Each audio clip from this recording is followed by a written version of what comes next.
Hi, welcome to IIT Madras.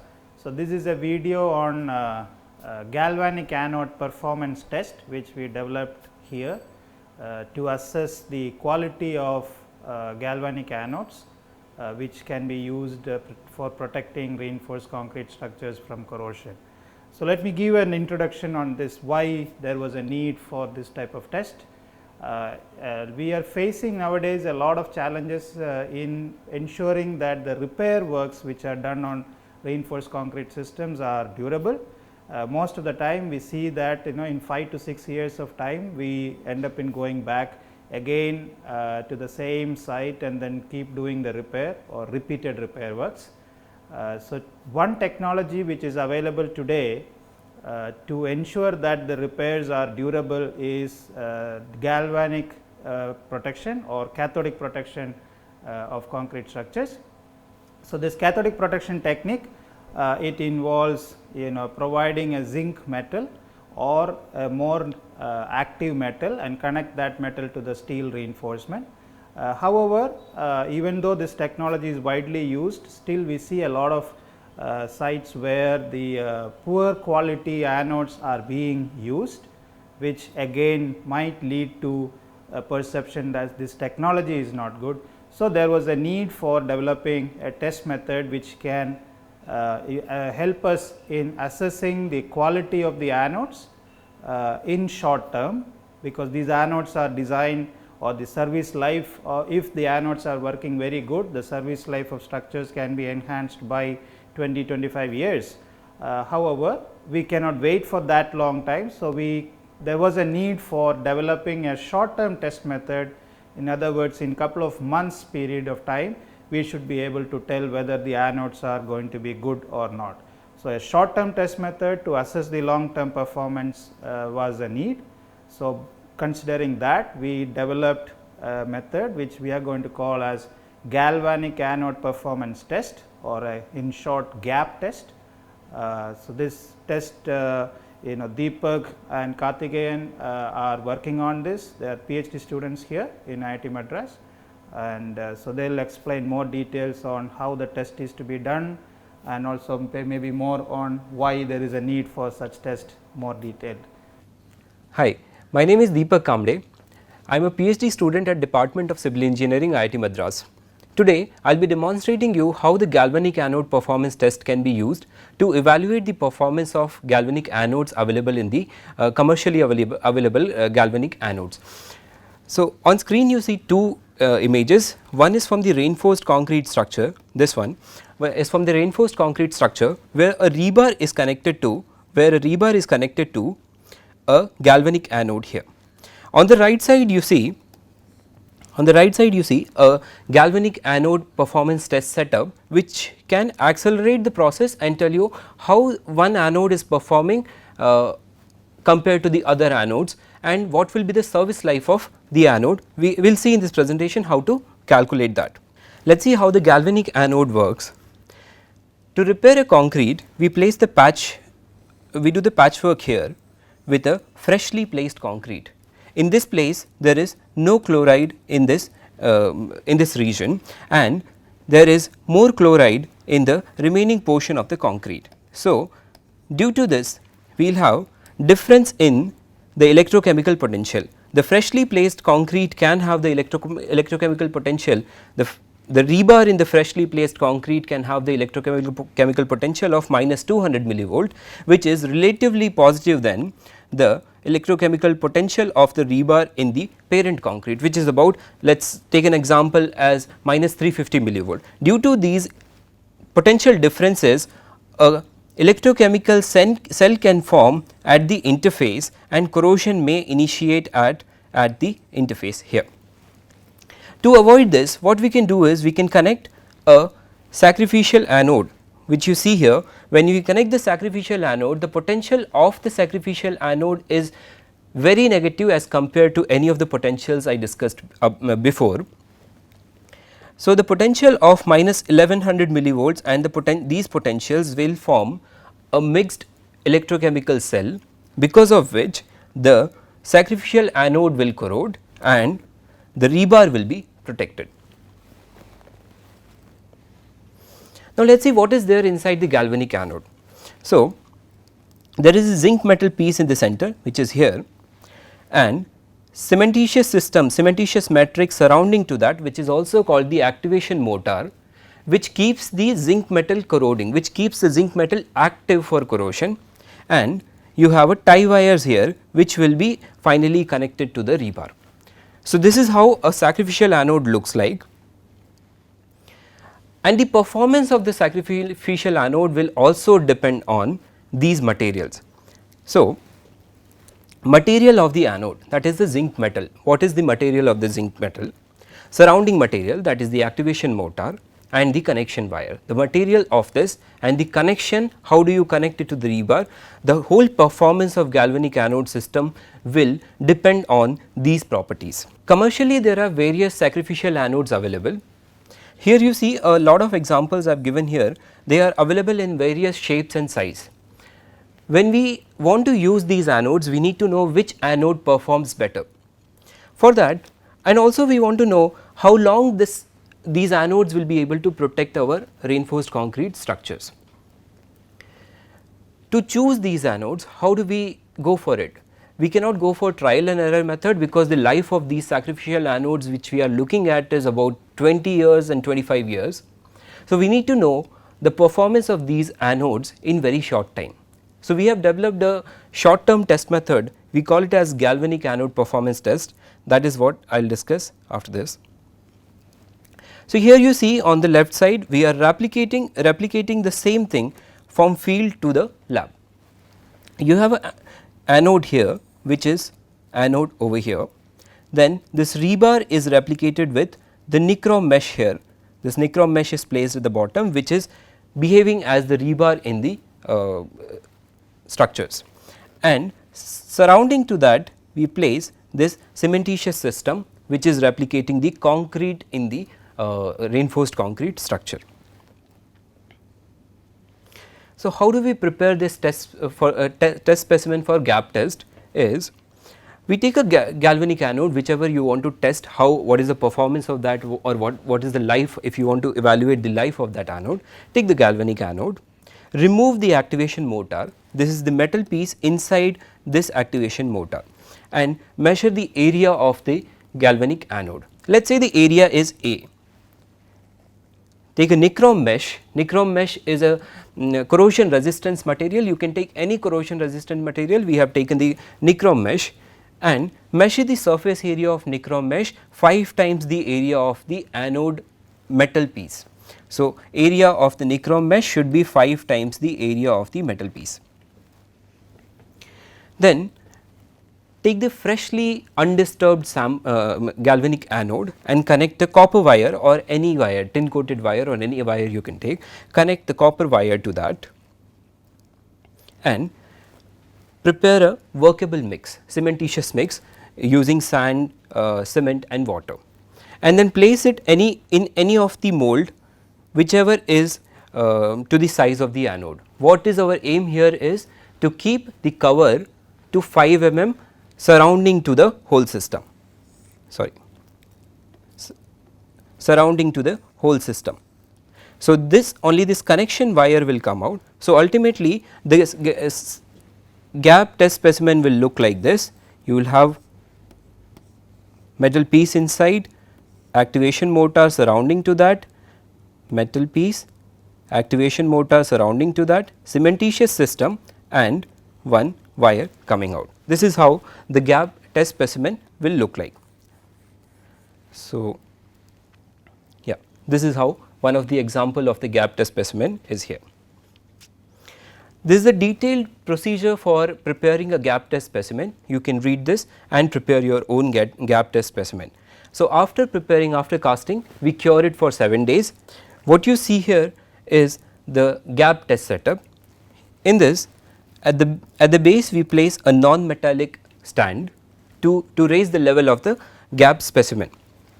Why are we doing that is to provide sufficient oxygen to the cathode, which is our nichrome mesh, which is placed in the bottom of the specimen, and then the gap specimen which I explained is placed on top of the nichrome mesh, and that is connected to the positive terminal of the DC power supply, and the nichrome mesh is connected to the negative terminal of the DC power supply, and then we apply a potential difference of 1 volt.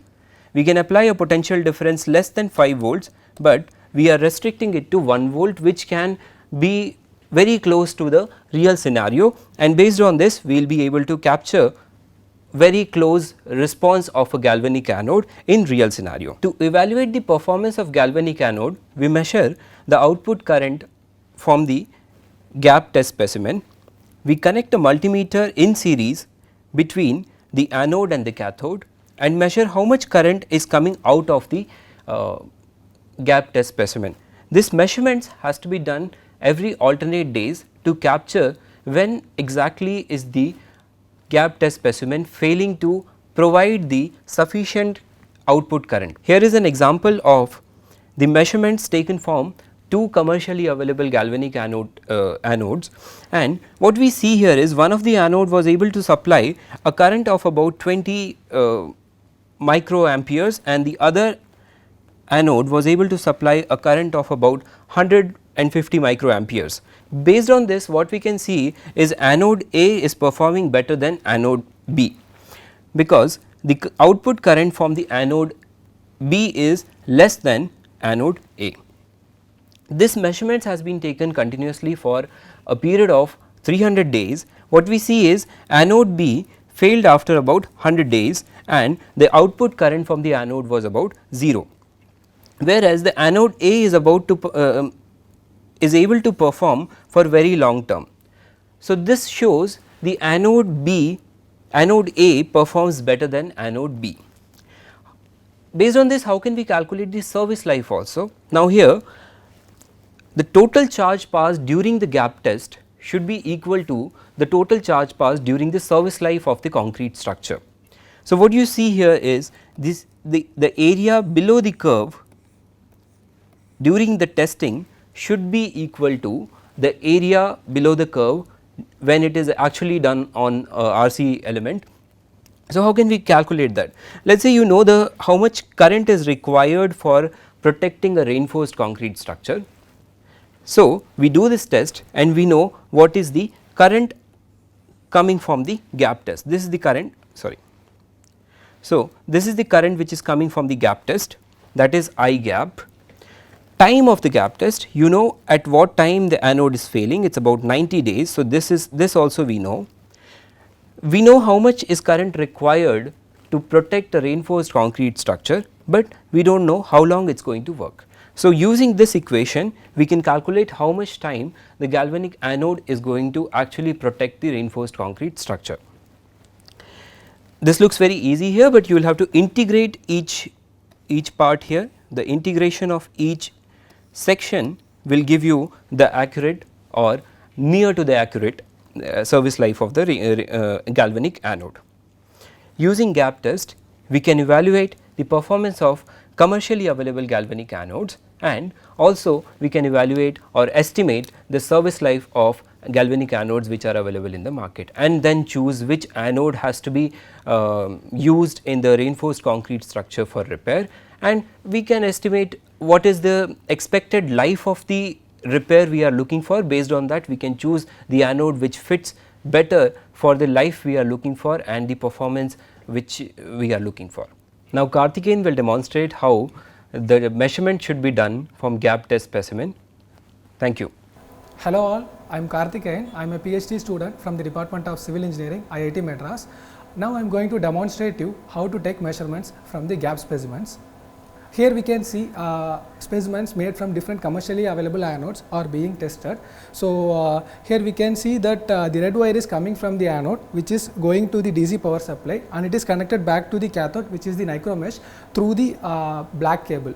So, the objective of the gap test is to measure the output current which is coming from the anode. So, to achieve that, what we have to do is like we have to place a multimeter in series between the anode and the cathode to measure the output current that is coming from the anode. Now, I am going to demonstrate you how to take measurements from 2 anode specimens which were made from 2 different commercially available anodes.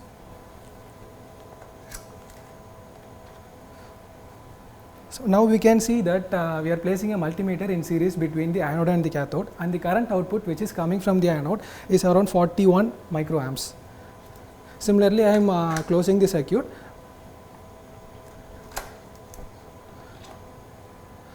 So this is the current output from other gap specimens which was made from a different commercially available anode. So the output current we can see is almost around 1.14 microamps.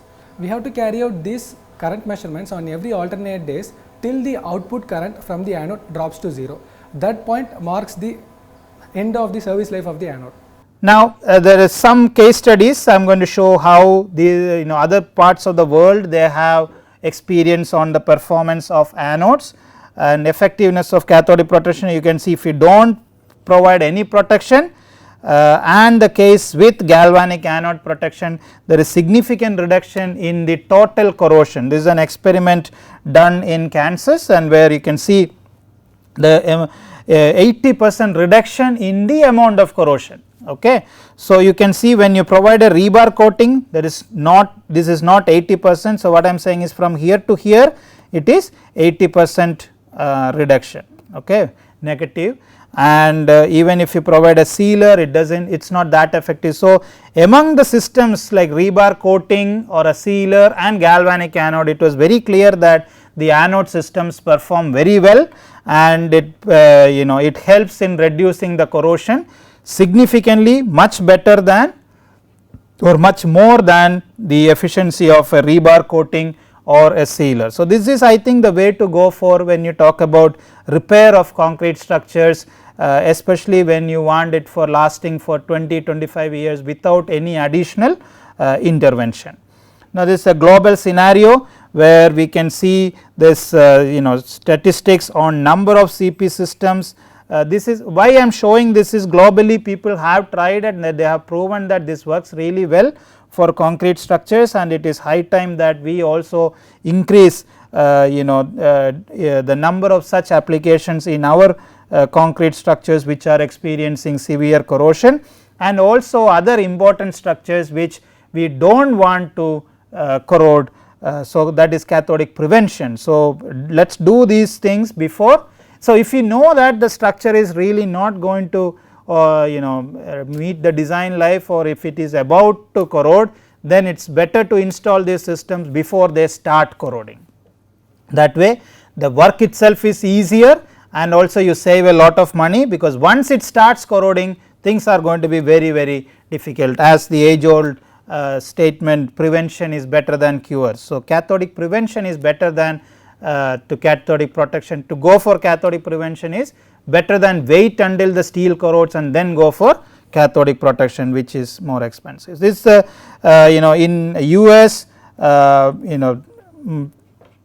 they spend about 40 million rupees on cathodic protection, rest of the world 80 million, where you can see Indian statistics just 1 million. So this is where but if you look at the amount of concrete structures which are in distress, we also have very large number. So it is definitely a strategy which is very good, a technology which is very widely applied elsewhere in the world and then elsewhere, and we must it is high time that we also take this up very seriously. And then you see the type of structures, jetty industries near coastal area, power plant, bridges, commercial, all sorts of structures are there. And then if you look at the Indian case, only 60%, sorry, the power plants, especially the cooling towers, there are a lot of cooling towers which use sea water, and then they have started exhibiting corrosion much earlier, and people have tried to protect such structures with cathodic protection. Again, I must tell you, this data I got from one of my friend in Vector Corrosion Technologies, Dhruvesh Shah, but we have to see that this may not be an exact number when we consider the entire country. This is just based on one particular manufacturer, but there are many other manufacturers or products available in the market. So if you really look at the distribution of where the cathodic protection systems are used and how much cathodic prevention systems are used, we can study that, and then we need to really increase, because we already have, as I talked, there are a lot of structures which are corroding. We want to arrest the corrosion in such structures by cathodic protection system, and there is a lot of room for doing better quality repair by the use of cathodic protection.